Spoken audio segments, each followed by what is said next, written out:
देखिए जनाब, जरूरी नहीं कि राजस्थान में अगला चीफ मिनिस्टर सचिन पायलट ही हो। लास्ट तक आपको समझ में आ जाएगा ये कहानी क्या है। अलग अलग पर्सपेक्टिव में अलग अलग पॉइंट्स पे हम एनालिसिस करते हैं क्योंकि एजेंडा हमारा नहीं है।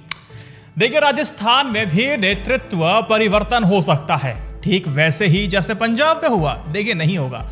राजस्थान के पूर्व उप मुख्यमंत्री जैसे ही सचिन पायलट ने दिल्ली में राहुल गांधी और प्रियंका गांधी से मुलाकात की, उसके बाद से साहब ऐसे कयास शुरू हो गए कि भाई सचिन पायलट अब लगभग सीएम बनेंगे। लेकिन सचिन पायलट के नजदीकी नेताओं के मुताबिक पायलट चाहते हैं कि उन्हें आखिरी के 2 साल राजस्थान का मुख्यमंत्री बनाया जाए। लेकिन यह कहानी यहां नहीं चलेगी सचिन को सीएम बनाने वाली, बल्कि कहानी यह है कि कैबिनेट विस्तार की कहानी यहां पर होने जा रही है। पायलट और गहलोत के धड़े में कैबिनेट पद पाने की लड़ाई चल रही है। कहीं दोबारा से सचिन के बगावती सुर ताल ना पकड़ लें, उसके लिए कांग्रेस को सचिन के लिए कुछ बड़ा नहीं तो कुछ बड़ा जैसा तो करना ही था। अब कांग्रेस ने कुछ बड़ा जैसा ही कर दिया। अब देखिए, सचिन पायलट को खुश रखने के लिए पार्टी उनके करीबी विधायकों को कैबिनेट में पद दिला सकती है। वहीं सीएम अशोक गहलोत के सामने एक बहुत बड़ी समस्या है। कौन सी समस्या है साहब? देखिए, मुश्किल उनकी यह है कि वो किस पद से किसको उतारेंगे और वो उनको कैसे मनाएंगे, कहीं वो बगावती हो गए तो। साथ ही बीएसपी से कांग्रेस में शामिल हुए विधायकों को भी संतुष्ट करना भी बड़ी चुनौती है। कैबिनेट विस्तार में पायलट की ही मर्जी चलेगी, वहीं उन्हें सीएम पद तक पहुंचाने में पार्टी मदद कर सकती है। अब आप बताइए, कहीं गहलोत साहब का आखिरी कार्यकाल तो नहीं है? जहां तक राजस्थान में मुख्यमंत्री के बदलने की बात है तो उसमें अभी समय लग सकता है। फिलहाल नहीं लगता कि मुख्यमंत्री बदला जाए, लेकिन आने वाले समय में खासकर 2022 में कांग्रेस आला कमान इस फैसले पर जरूर विचार कर सकती है। अब आपको पता है कि सीएम बनाने के लिए विधायक चाहिए और विधायक सचिन पायलट के जा रहे हैं। सचिन पायलट को सीएम बनने से कौन रोकेगा? जब विधायक बोलेंगे सीएम हमारा ही बनना चाहिए तो होगा, नहीं होगा। समझिए, अब तक आपने जवाब दे दिया होगा कि क्या ऐसा तो नहीं कि अशोक गहलोत जी का आखिरी कार्यकाल हो, लेकिन आपको इन सारे पॉइंट्स को नजरअंदाज नहीं करना चाहिए। आपने देखा अभी एक खास सियासी पैटर्न जो गुजरात से लेकर के पंजाब तक देखने को मिला है। अब राजस्थान में ये भी रिपीट मोड पर होने जा रहा है दोस्त। देखिए, गुजरात में जिस तरीके से बीजेपी नेतृत्व ने सत्ता विरोधी लहर और वोट बैंक को ध्यान में रखते हुए नेतृत्व परिवर्तन किया, बीजेपी ने गुजरात में पाटीदार वोट बैंक के हिसाब से मुख्यमंत्री को बदला। वैसे ही कांग्रेस में पंजाब में दलित के वोट बैंक को ध्यान में रख करके परिवर्तन दिखाने की कोशिश की है। दोनों के चुनाव पास में है तो फैसला अभी लेना पड़ा क्योंकि स्थिति बदली नहीं।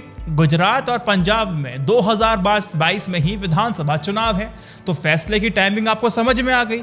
लेकिन राजस्थान में तो अभी लगभग 2023 के आखिरी में चुनाव होगा, यानी कि 2 साल है।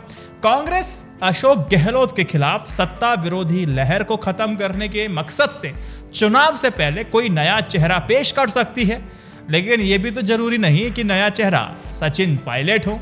देखिए, कहानी क्या है, पहले आप ये समझिए। अशोक गहलोत से आलाकमान वैसे ही बहुत परेशान था और नाखुश था।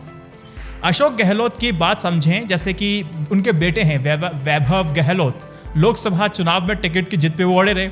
गांधी और प्रियंका गांधी, राहुल गांधी ने मना किया लेकिन नहीं माने, अड़े रहे। तो गहलोत के इस रवैया से जो इंप्रेशन पहले इनका डाउन था, तो अब वो इंप्रेशन अंडरग्राउंड हो चुका है, लंबा चला गया पाताल लोक में साहब। अब यह भी जरूरी नहीं है कि सचिन पायलट ही चेहरा होंगे। ऐसा कहने की वजह जो एक्सपर्ट्स बताते हैं दूसरा पर्सपेक्टिव है। आपको मैं याद दिला देता हूं, जब अशोक गहलोत और सचिन पायलट के बीच में जब गहमा गहमी हुई थी तो सचिन पायलट सीधे दिल्ली हाई कमांड के पास जाते हैं, लेकिन वहां से वो बेरंग लौट के आ जाते हैं। उन्होंने तकरीबन राहुल गांधी और प्रियंका गांधी वाड्रा को 50 से 60 कॉल किए थे, लेकिन किसी ने भी कॉल उस वक्त नहीं उठाया था। यानी कि हम कह सकते हैं कि कभी फेवरेट हुआ करते थे सचिन पायलट, अब शायद वो जगह अपनी खो चुके हैं जो इनकी पहली जगह होती थी। यानी कि आप ये कह सकते हैं कि जो नजरिया है हाई कमांड का सचिन पायलट की तरफ, वो बदल चुका है। जो एक्सपर्ट्स बताते हैं कि जब भी सचिन पायलट के ज्योतिरादित्य सिंधिया के तरह बीजेपी में जाने की कयास या फिर चर्चाएं शुरू होती थी तो साफ तौर पर सचिन पायलट इसको नकारते दिखाई देते थे, लेकिन बाद के दिनों में महसूस हुआ कि अशोक गहलोत ने जिस तरीके से अजय माकन के फोन कॉल रिसीव ना करने पर कांग्रेस आला कमान को आंख दिखाने की कोशिश की है, ये बात कहीं कुर्सी तीसरे चेहरे को सोचने पे मजबूर ना कर दे। अगर आपसे हाई कमांड आपसे ना खुश है तो आप समझिएगा there will be no command from high command. तो अशोक गहलोत की हिसाब किताब तो ये होने जा रही है। अब देखिए सचिन पायलट को लेकर के स्थिति ऐसी बनी हुई है कि उनको भी आला कमान सोच सकता है कि इनको बनाए सीएम ना बनाए, इसको लेकर के भी कयास चल रहे हैं। अब आप इस वीडियो को शेयर कर दीजिए 3 व्हाट्सएप ग्रुप में, और INI न्यूज़ इंडिया की जर्नलिज्म को सपोर्ट करने के लिए यूट्यूब और पेट्रियन मेंबरशिप आप ले सकते हैं। जय Hind, Vande Mataram, stay updated, stay educated, सत्यमेव जयते। नमस्कार।